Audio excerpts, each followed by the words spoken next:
తాకట్లో ఉన్న మీ బంగారాన్ని విడిపించి ఆ రోజు ఆన్లైన్ రేటుకి కొంటాం. Sharma gold company.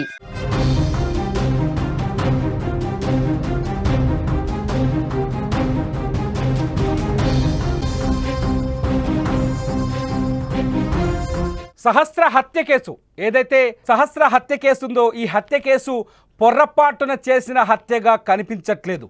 ఎందుకో ప్రొఫెషనల్గా హత్య చేశాడా అనే అనుమానం కలుగుతోంది. సహస్ర హత్య కేసులో ఇంకా సందేహాలు కనిపిస్తూనే ఉన్నాయి. హంతకుడు పోలీసులకు పిట్ట కథలు చెప్పి తప్పుదారి పట్టిస్తున్నాడా అనే అనుమానాలు కలుగుతున్నాయి. ఎందుకంటే సహస్ర హత్య కేసులో హంతకుడు చెప్పిన రీజన్స్, అట్లాగే అక్కడ జరిగిన సీన్స్, మనకు కనిపించిన సీన్స్, వీడియోస్లో విజువల్స్లో మనకు కనిపించిన సీన్స్ని మ్యాచ్ చేసే ప్రయత్నం చేస్తే అనేక రకాల సందేహాలు కలుగుతున్నాయి. ఈ కేసు విచారణలో పోలీసులు కూడా ఇంకా కొన్ని సందేహాలని నివృత్తి చేసే పనిలో ఉన్నారు. మొట్టమొదటి సందేహం ఇందులో మొట్టమొదటి సందేహం ఏంటంటే సహస్రని అంటే బ్యాట్ దొంగతనం చేయడానికి ఆ ఇంట్లోకి వచ్చిన ఈ హంతకుడు ఎవరైతే ఉన్నాడో, మీరు అందరూ పోలీసులు చెప్తున్నారు మనకు ఎంఆర్ఎఫ్ బ్యాట్ని దొంగతనం చేయడానికి హంతకుడు ఇంట్లోకి వచ్చి అడ్డుకున్న సహస్రని అత్యంత దారుణంగా చంపాడు అని. ఇక్కడ డౌట్ అంతా ఇక్కడే ఉంది. బ్యాట్ని దొంగిలించడానికి ఆ ఇంట్లోకి వచ్చిన హంతకుడు వెంట కత్తి ఎందుకు తెచ్చుకున్నాడు? ఈ ప్రశ్నకి సమాధానం ఎన్ని రకాలుగా కన్విన్స్ అవుదామన్నా కన్విన్స్ అయితే అవ్వట్లేదు. ఎందుకంటే బ్యాట్ని దొంగతనం చేస్తే ఎవరైతే సహస్ర తమ్ముడు ఆడుకునే బ్యాట్ మీరు చూస్తున్నారు స్క్రీన్ పైన బ్యాట్, ఆ బ్యాట్ని దొంగతనం చేస్తే ఆ దొంగ చాలా వేగంగా ఈజీగా దొరికిపోతాడు. ఈ విషయం చాలా స్పష్టంగా ఆ దొంగకి కూడా తెలుసు. ఎందుకంటే ఆ హంతకుడు 14 ఏళ్ల వయసే ఉన్న గజ దొంగగా కనిపిస్తున్నాడు. చాలా స్పష్టంగా హంతకుడు గజ దొంగగా కనిపిస్తున్నాడు. లేదంటే వాడి దొంగతనాల గురించి ఆ ఇంట్లో ఉన్న వాళ్ళందరికీ తెలుసనే అనుమానం కూడా కలుగుతోంది. చాలా సింపుల్ ప్రశ్న. ఈ ప్రశ్నకి సమాధానం కొంత వెతికే ప్రయత్నం చేద్దాం, అనాలిసిస్ చేసే ప్రయత్నం చేద్దాం. బ్యాట్ని దొంగిలించడానికి వస్తే వెంట కత్తి ఎందుకు తెచ్చుకున్నాడు? వెంట కత్తి తెచ్చుకొని ఎందుకు సహస్రని 21 సార్లు కసిదీర పొడిచాడు? అంటే ఇక్కడ ఏదో సహస్ర పైన వీడికి కోపం ఉందనే అనుమానం ఒకటి కలుగుతోంది. రెండోది వచ్చేసి వాడొచ్చింది బ్యాట్ దొంగతనం కోసం కాదనే అనుమానం కలుగుతోంది. పోలీసులు చెప్పిన మాటల ప్రకారమే కొంత వెనక్కి వెళ్దాం. పోలీసులు ఏం చెప్తున్నారు? వాడి లెటర్ ఏదైతే దొరికిందో ఆ లెటర్ ఈ ఇంట్లో దొంగతనం కోసం రాసుకున్న లెటర్ కాదు. అందులో చాలా స్పష్టంగా ఉంది, ఆ ఇంట్లోకి చొరబడాలి, మనీ కొట్టేయాలి, గ్యాస్ పైప్ కట్ చేయాలి, ఇల్లును తగలబెట్టి వెళ్ళిపోవాలి అని.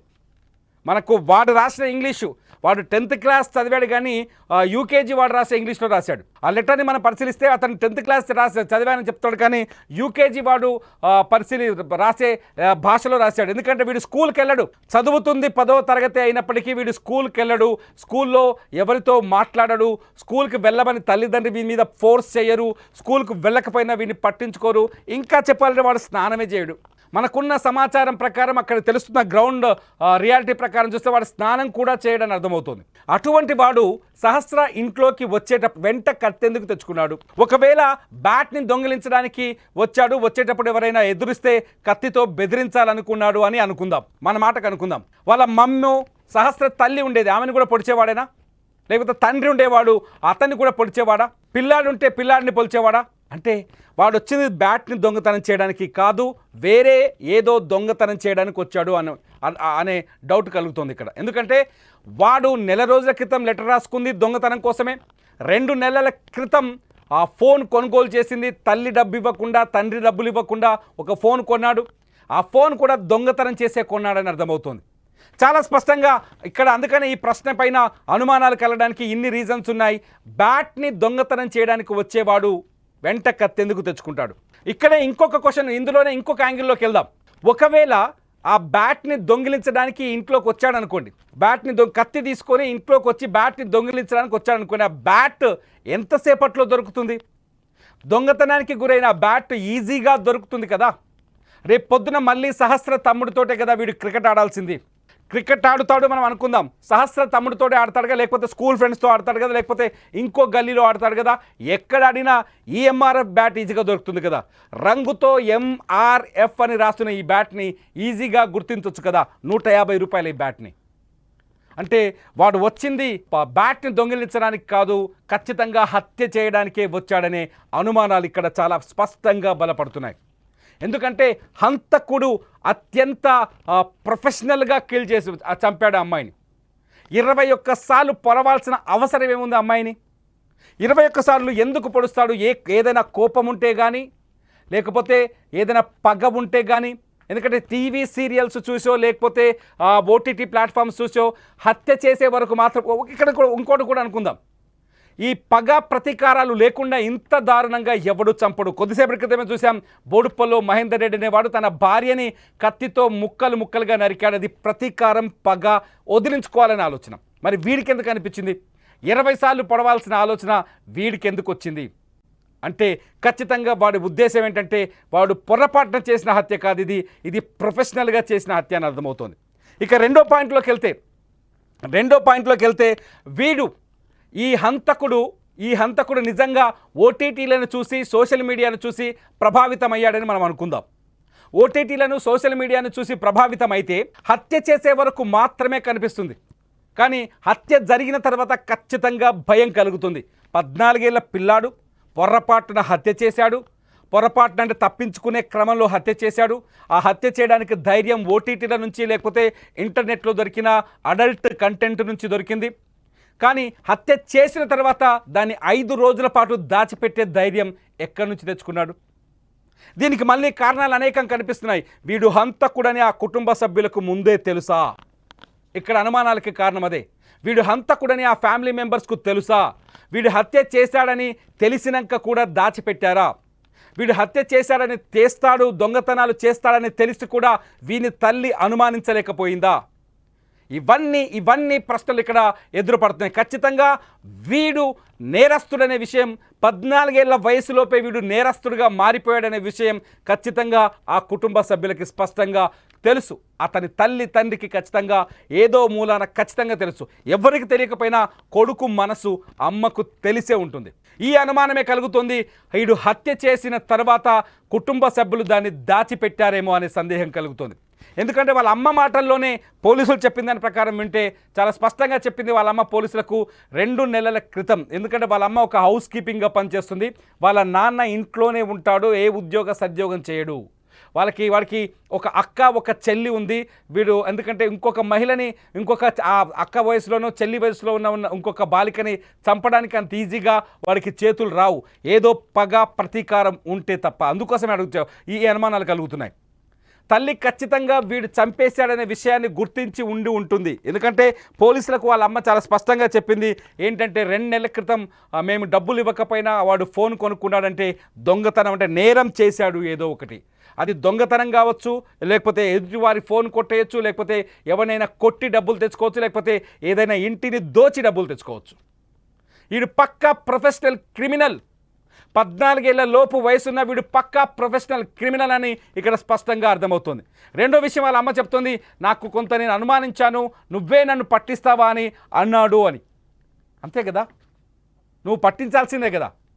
అంటే ఇది తప్పించుకునే ఉద్దేశంతో చెబుతున్న మాటలేమో అనే సందేహం కలుగుతోంది. ఇటువంటి సందేహమే. రెండో వచ్చేసి పోలీసులు ఏదైతే లెటర్ స్వాధీనం చేసుకున్నారో, ఏదైతే డబ్బు కోసం దొంగతనం చేయడానికి లెటర్ స్వాధీనం చేసుకున్నారో ఆ లెటర్ పైన కూడా ఇప్పుడు సందేహాలు కలుగుతున్నాయి. వీడు సహస్రని చంపడానికి ముందు ఖచ్చితంగా నేరాలు చేసి ఉంటాడు అనే సందేహాన్ని ఈ లెటర్ కలిగిస్తోంది.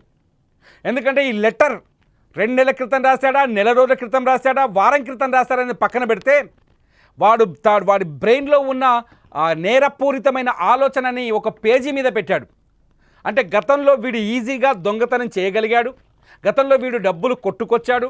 అయితే ఈ లెటర్లో ఉన్న ప్లాన్ ప్రకారం ఒక ఇల్లుని పేల్చేయాలనుకున్నాడు. అంటే వీరి ఆలోచనలే పూర్తి స్థాయి నేరపూరితంగా ప్రొఫెషనల్గా ఉన్నాయి. చూడండి, పెద్ద హంతకులకు కూడా ఇండియాలో అన్సాల్వ్డ్ కేసులు చాలా ఉన్నాయి.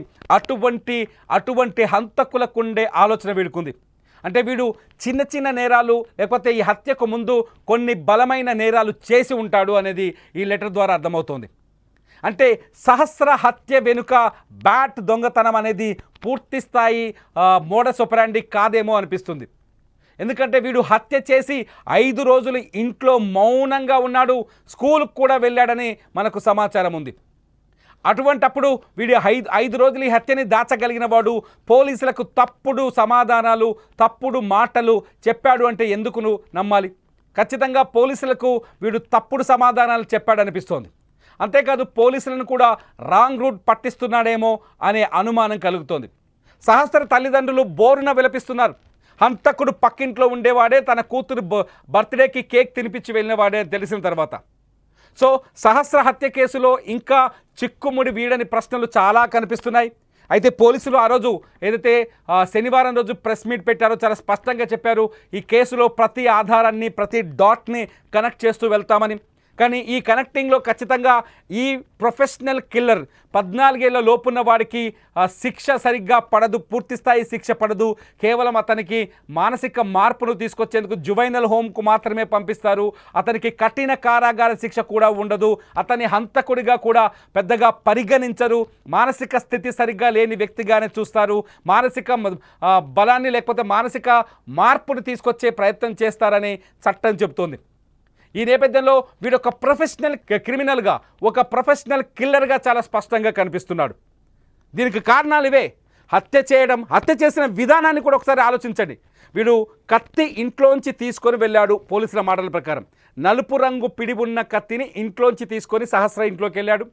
సహస్ర ఇంట్లో ఉన్నది విషయాన్ని గమనించకుండానే బ్యాట్ని దొంగిలించే ప్రయత్నం చేశాడు. బ్యాట్ని దొంగిలిస్తుంటే సహస్ర దొంగ అని అరిచింది. దొంగ అరవగానే వెనక్కి తిరిగి సహస్రని పొడి చేశాడు. పొడిచిన తర్వాత ఆ రక్తపు బట్టలతో 20 సార్లు పొడిచాడు చచ్చిపోవాలని.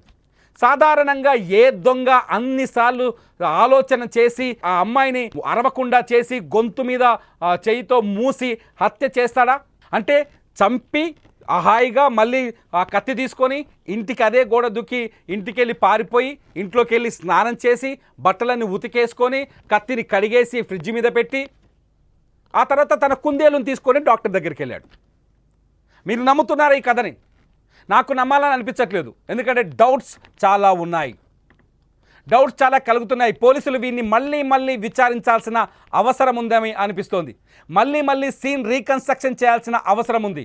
ఎలా చంపావు అనే విషయాన్ని అక్కడికి తీసుకొచ్చి, నేరస్థలికి తీసుకొచ్చి రీకన్స్ట్రక్ట్ చేయాలేమో అనిపిస్తోంది. ఎందుకంటే వీడు చెప్పేవన్నీ పిట్ట కథలని, ప్రొఫెషనల్ కిల్లర్ కంటే ఎక్కువగా ఆలోచిస్తున్నాడని, హత్య చేసిన తర్వాత ఎలా తప్పించుకోవాలి, పోలీసులకు దొరికిన తర్వాత ఎలాంటి సమాధానాలు చెప్పాలి అని ముందే ఆలోచించుకున్నాడని అనుమానం కలుగుతోంది. దానికి సింపుల్ క్వశ్చన్ మళ్ళీ నేను మొదటికి వస్తున్నాను. బ్యాట్ దొంగతనం కోసం వస్తే వెంట కత్తి ఎందుకు తెచ్చుకుంటాడు? మీకేమనిపిస్తోంది? ఈ వీడియో కింద కామెంట్ చేయండి. లైవ్ అప్డేట్స్ కోసం చూస్తూనే ఉండండి సుమన్ టీవీ డిజిటల్ లైవ్, అట్లాగే సుమన్ టీవీ లైవ్.